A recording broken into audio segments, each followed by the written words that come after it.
नासिन सिंध में बेला ऐं बाग़ ख़त्म थियण सां ख़ूबसूरत पखी तोतो नायाब थी वियो आहे। सान्या बंदन तोते जे नस्ल खे बचाइण जी अपील कई आहे। रिपोर्ट करे रहियो आहे सांगड़ मां एडी कुंभर।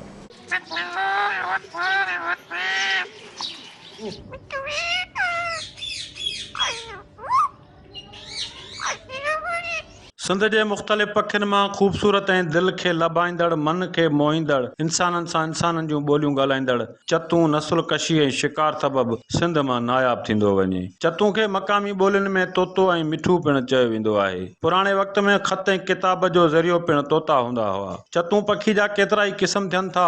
उन्हनि मां चंद, पहाड़ी तोतो, ऑस्ट्रेलिया जा नंढा तोता, सिंधी टाकरो तोतो वग़ैरह क़िस्म आहिनि। नर तोते जी ॻिची में गानी जी निशान हूंदी आहे ऐं चुंब ॻाढ़ी थिए थी। तोतो सूरजमुखी जो ॿिज, कणक जा दाणा, हर क़िस्म जा मेवा खाए थो। तोते जी राश खोलनि वारे वणनि में थींदी आहे। तोते ते केतिरा ई किताब पिणु लिखिया विया आहिनि। वॾा वणकार जा जित चतूं ऐं चीहा, वञो कनि वणकार में ॿोलियूं ॿाॿीहा। लतीफ़ साईं बिन सुहिणे पखी खे पंहिंजे कलामनि में ॻायो आहे। चतूं उहो पखी आहे जेको कड़ा मिर्च खाई बि मिठो ॻाल्हाईंदो आहे।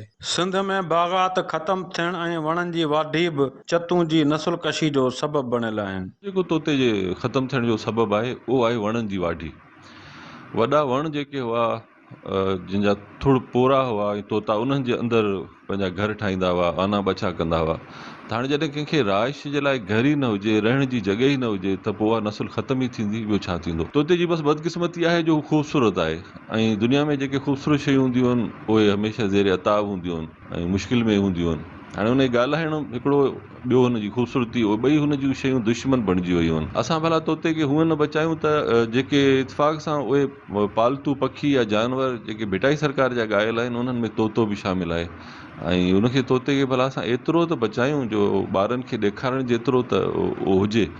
जेकॾहिं वाइल्ड लाइफ खातो थोरी सख़्ती करे जेके तोता पकड़जनि था उन्हनि ते थोरो वधीक, क़ानून त मौजूदु आहिनि पर उन ते अमल घटि थो थिए ऐं माण्हू पाण बि थोरो ख़्यालु कनि। हीअ धरती सभिनी साह वारनि जे लाइ आहे, पखी पखण जे लाइ आहे, जानवरनि जे लाइ आहे। हर पखी जो नसुल जेको आहे आहिस्ते आहिस्ते ख़त्म पियो थिए। तव्हां ॾिसंदा हूंदो त तोतनि जा आवाज़ अॻे घरनि ते, बाग़ बाग़ीचनि ते, ॻोठनि में तमामु घणो ख़ूबसूरत जेको आहे सो सुबुह जो आवाज़ हूंदो ऐं ख़ूबसूरत रंग जा इहे तोता हूंदा। पर उन्हनि जो नसुल जेको आहे सो हींअर असां वटां ख़त्म थी वियो आहे। मुंहिंजे ख़्याल में सांगड़ मां छा बल्कि पूरी सिंध मां हिन जो नसुल ख़त्म थी। सिंध जे बाग़ात में मेवो पचण जो सभ खां अवल में सुध पहुचाईंदड़ बि तोतो आहे। तोता हाणे महदूद थींदे कराची, हैदराबाद जे चिड़िया घरनि ऐं शहरनि ऐं शौक़ीननि जे पिंजरनि में क़ैद थी विया आहिनि। सिंध हुकूमत ज़राअत खाते, वाइल्ड लाइफ खाते खे घुर्जे त नायाब थींदड़ चतूं खे नसुल कशी खां बचायो वञे ऐं चतूं जी पालना जा मर्कज़ क़ाइमु करे त जीअं चतूं पंहिंजी बका बरक़रार रखी सघे। कैमरामैन ख़ाकी होश मोहम्मद सां गॾु एडी कुंबर, आवाज़ टीवी, सांगड़।